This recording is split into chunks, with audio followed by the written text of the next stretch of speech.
Magandang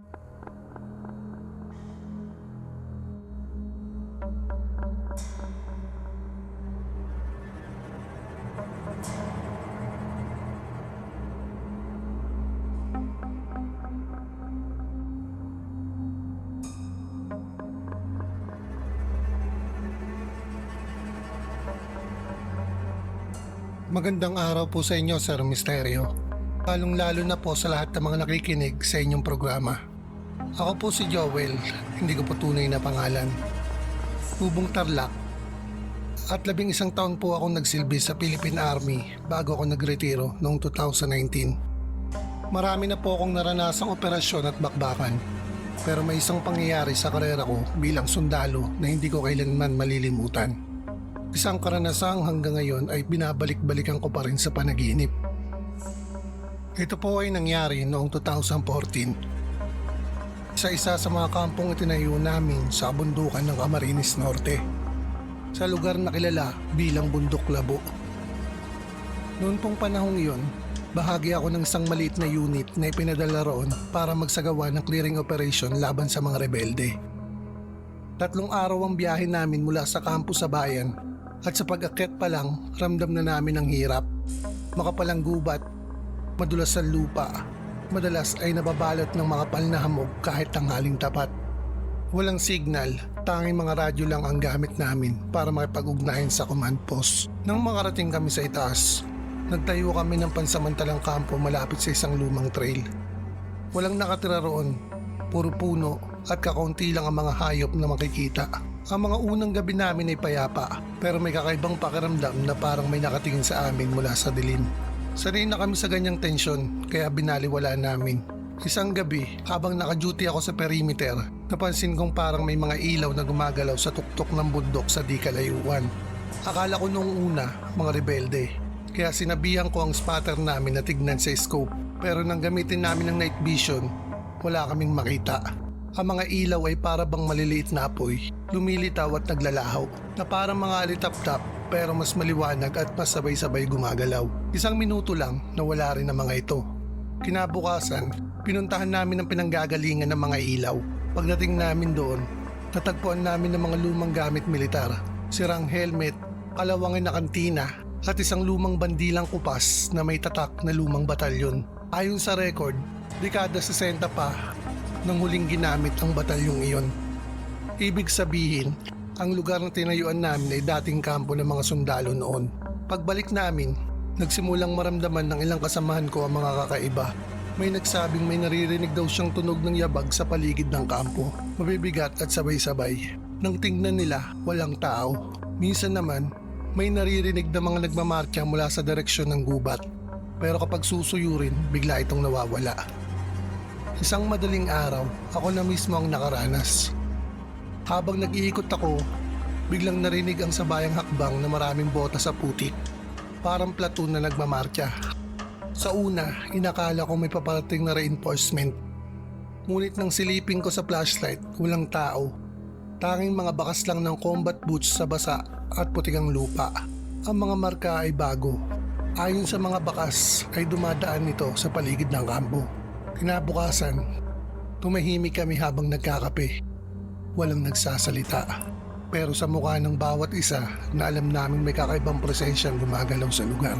Hanggang sa isang gabi, napansin ng isa kong kasamang silaksamana na may mga anino raw na nakahilera sa labas ng tent. Wala raw silang muka, pero nakasuot ng lumang olive drab na uniform. Ang suot ng mga lumang sundalo noong dekada 60. Nakatingin lang sila sa direksyon ng bundok, parang naghihintay ng utos. Kinabukasan, nag-ikot kami sa paligid at napansin namin may nagkalat na mga lumang shell casing ng M1 Garand. Hindi na iyon ginagamit sa panahon namin. Doon namin tuluyang napagtanto, baka mga kaluluwa ng mga sundalong nasawi sa lumang labanan ang mga naririnig at nakikita namin. Ilang araw pa, mas lumala ang mga pangyayari. May tunog ng truck na dumadaan kahit walang tao. At minsan ay naririnig naming may sumisigaw ng ready, fire, kasabay ng sunod-sunod na putok. Nang puntahan namin ang pinanggagalingan ng tunog kinabukasan, may nakita kaming tuyong bakas ng mga dugo sa lupa. Makapal, parang mula sa maraming tao. Pagbaba namin ng bundok, Nakasalubong namin ang ilang matatanda mula sa baryo sa paanan ng bundok. Ayon sa kanila, matagal nang may nagpapakita roon. Mga lalaking nagmamarcha, dala ang lumang bandila, parang laging may ginagawang operasyon. Sila raw ang mga sundalong hindi na nailibing ng maayos matapos ang isang labanan noong panahon ng Hapon. Hindi nila alam na tapos na ang digmaan, kaya gabi-gabi ay nagbabalik sila sa parehong lugar kung saan sila namatay. Patuloy na nagmamarcha, naghihintay ng utos na hindi na darating. Hanggang ngayon, tuwing dumadaan ako sa Santa Elena papuntang Labo, hindi ko maiwasang lingunin ang kabundukan. Minsan, lalo na kapag madilim at umuulan, tila naririnig ko pa rin ang sabay-sabay na yabag ng mga bota sa putikan. Mabigat at maindayog, parang nagbabantay pa rin sa kampo ng matagal nang iniwan ng mga buhay. Ako po si Joel, dating miyembro ng 5th Infantry Division. At ito po ang karanasang hindi ko kailanman malilimutan bilang sundalo. Hanggang dito na lang po ang kwento ko, Sir Misterio. Maraming salamat po sa pagbabasa.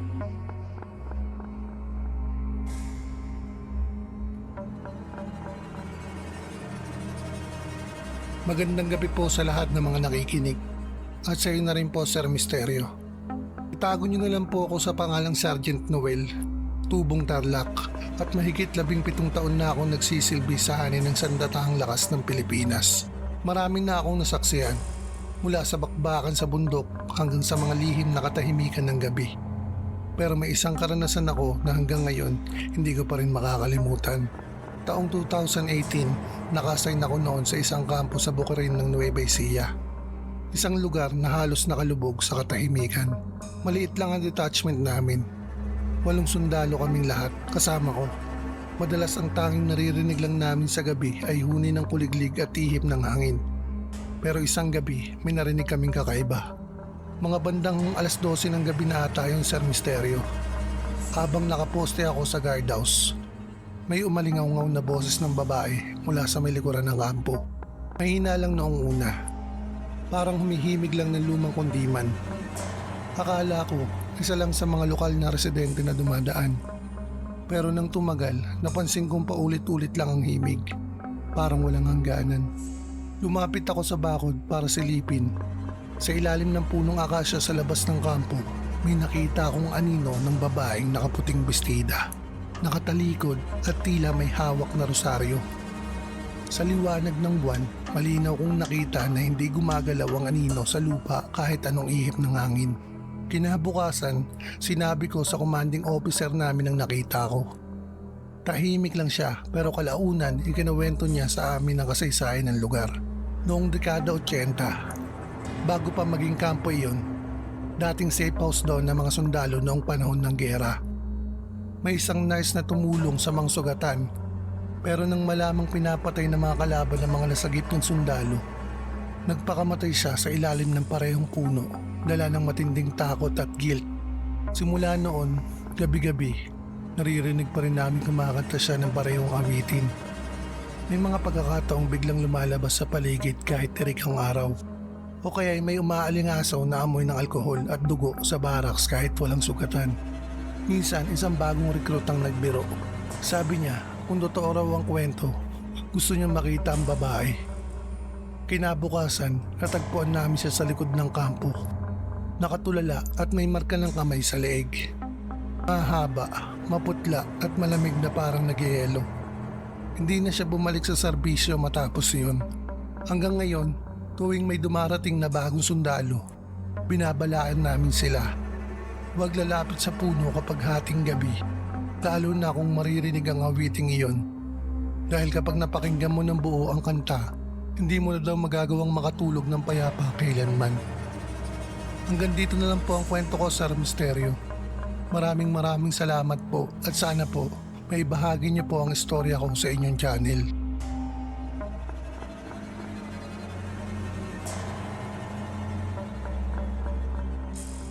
Magandang gabi po sa lahat ng mga nakikinig at syempre po sa inyo rin, Sir Misterio.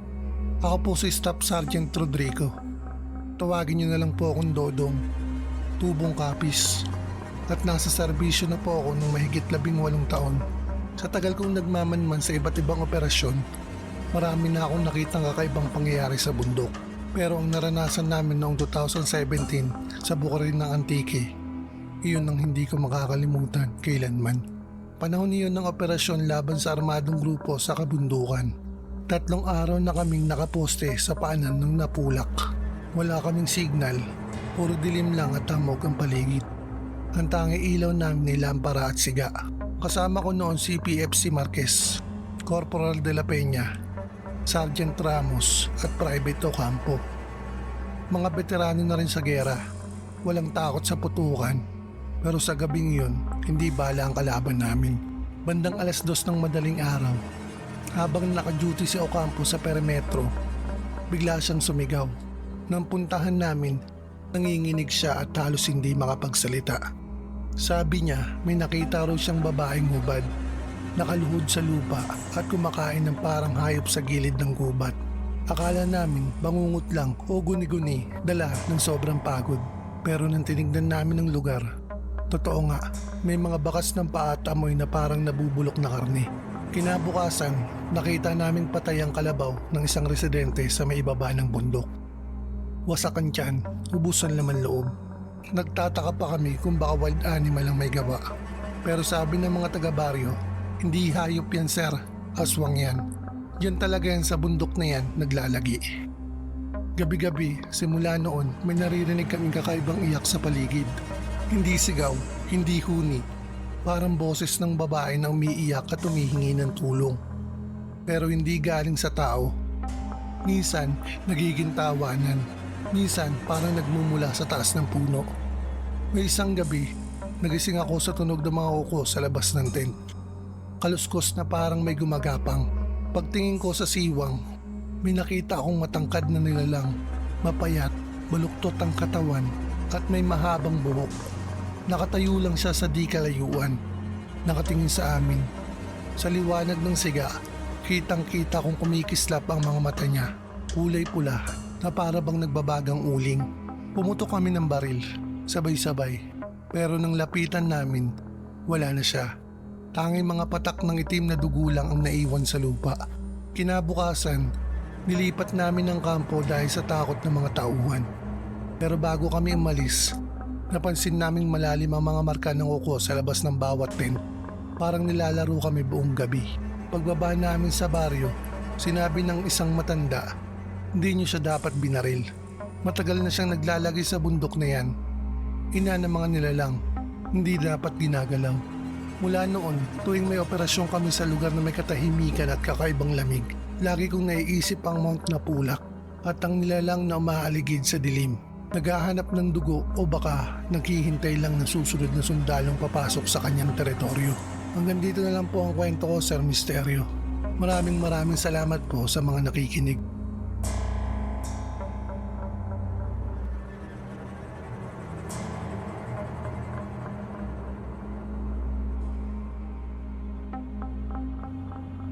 Ako po si Technical Sergeant Ramon.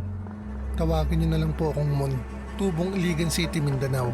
Mahigit 20 taon na akong nasa serbisyo sa Philippine Army. Sa dami ng lugar na napuntahan ko at operasyon na salihan, marami na akong nasaksiyang hindi may paliwanag. Pero ang pinaka nagmarka sa akin ay nangyari noong 2014 sa isang lumang campus sa Bataan, kung saan ko unang naranasan ng multo ng isang sundalong akala niya ay patuloy pa rin ang digmaan. Panahon iyon ng kalmadong operasyon. Wala kaming engkwentro, pero ramdam namin na kakaiba ang lugar. Ang kampo ay tinayo sa dating base ng mga sundalong Hapon noong World War II.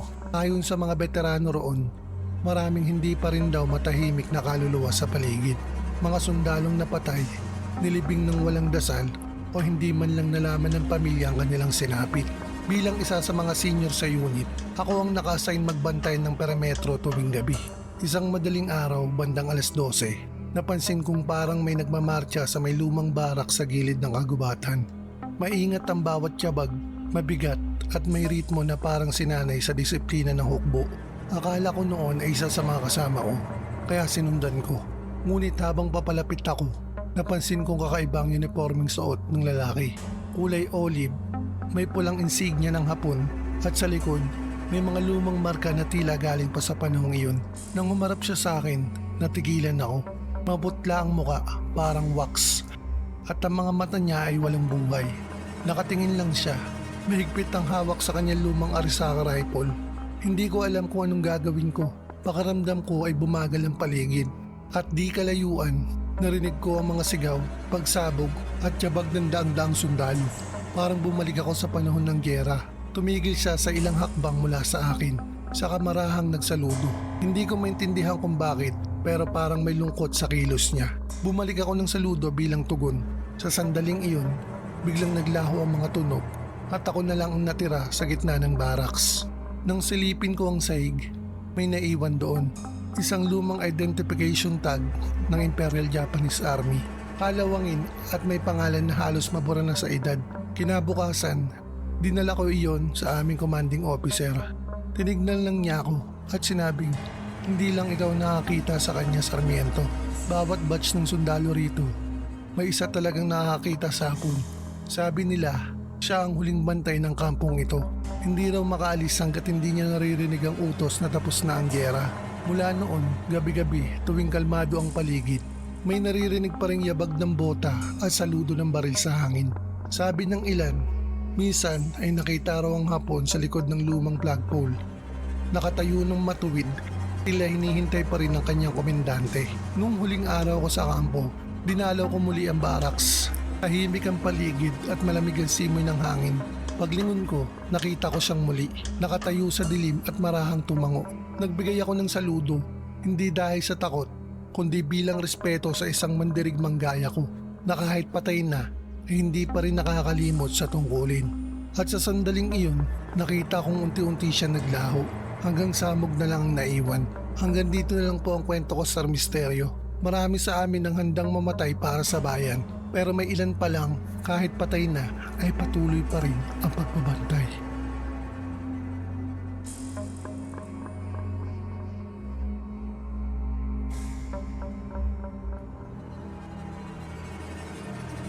Magandang araw po sa inyo, Sir Misterio. At sa lahat po ng mga nakikinig. Ako po si Sergeant Ilyas. Tawagin niyo na lang po akong Eli. Tubong San Jose, Nueva Ecija. At 17 taon na akong nagsisilbi sa hukbong sandatahan. Marami na akong dinaan ng labanan, putukan sa bundok, ambush sa kalsada, at mga panahong munti ko na ring ikasawi ang tungkulin. Pero sa lahat ng karanasang iyon, wala pang mas nakabigat sa loob ko kundi ang nangyari sa isa kong kasamahan. Isang sundalong hindi napaslang dahil sa giyera, kundi dahil sa labis na pag-ibig at kalungkutan. Taong 2018, naka-assign kami sa isang detachment sa Bukidnon, sa pinakapaligid ng kabundukan. Tahimik ang unit namin noon, puro routine operation lang. Kasama ko si Corporal Vergara, tahimik, magalang at seryosong tao. Madalas siyang nagkukulong sa kwarto pagkatapos ng duty. Laging hawak-hawak ang litrato ng asawa at anak niyang nasa Maynila. Sabi niya, yun daw ang inspirasyon niya sa bawat laban. Isang araw, dumating ang sulat mula sa Maynila. Galing sa kapatid ng asawa niya. Nakita ko kung paano nagbago ang mukha niya habang binabasa iyon. Nanginginig ang kamay niya at sa isang iglap nawala ang dating sigla. Hindi niya sinabi agad kung ano ang nalaman, pero narinig ko siyang humihikbi sa labas ng barracks ng gabing yun. Kinabukasan, inamin niya sa akin. Nalaman niyang nag-asawa na raw ng iba ang asawa niya. Isang lalaki raw na nakilala ng asawa niya sa pinapasukang trabaho. Matagal na pala siyang hindi sinasagot ng babae at ngayon tuluyan na siyang iniwan. Pinayuhan ko siyang humingi ng pahinga. Umuwi muna para maghilom pero tumanggi siya. Sabi niya mas mabuti raw na magbantay sa kampo kaysa umuwi sa bahay na wala nang nag-aantay. Simula noon naging tahimik siya. Hindi na siya kumakain ng sabay sa amin at gabi-gabi ay naririnig namin naglalakad mag-isa sa paligid. Minsan pa nakita ko siyang nakaupo sa guard post. Nakatitig lang sa malayo, hawak ang litrato ng asawa at anak niya. Sabi ko, Vergara, magpahinga ka muna. Pero parang hindi niya ako narinig. Ilang araw lang ang lumipas. Bandang 3:00 ng madaling araw, may narinig kaming putok ng baril.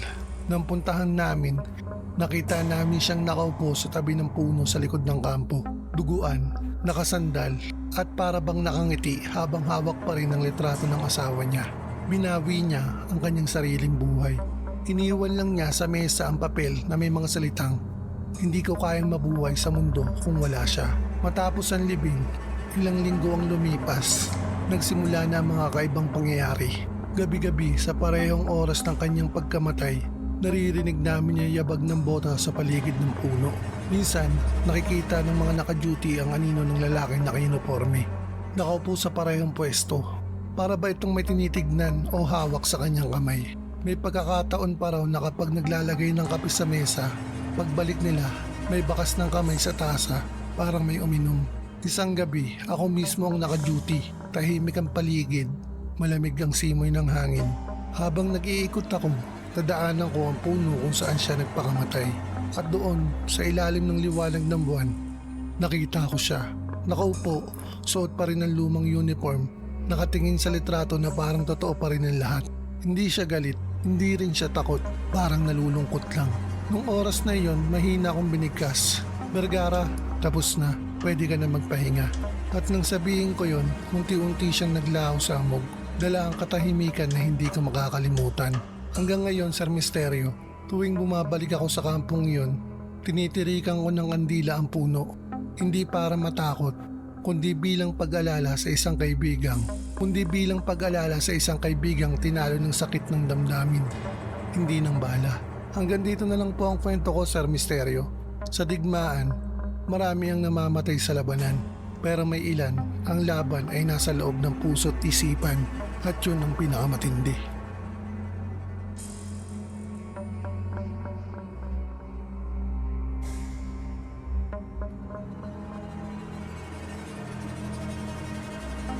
Magandang gabi po sa lahat ng mga nakikinig.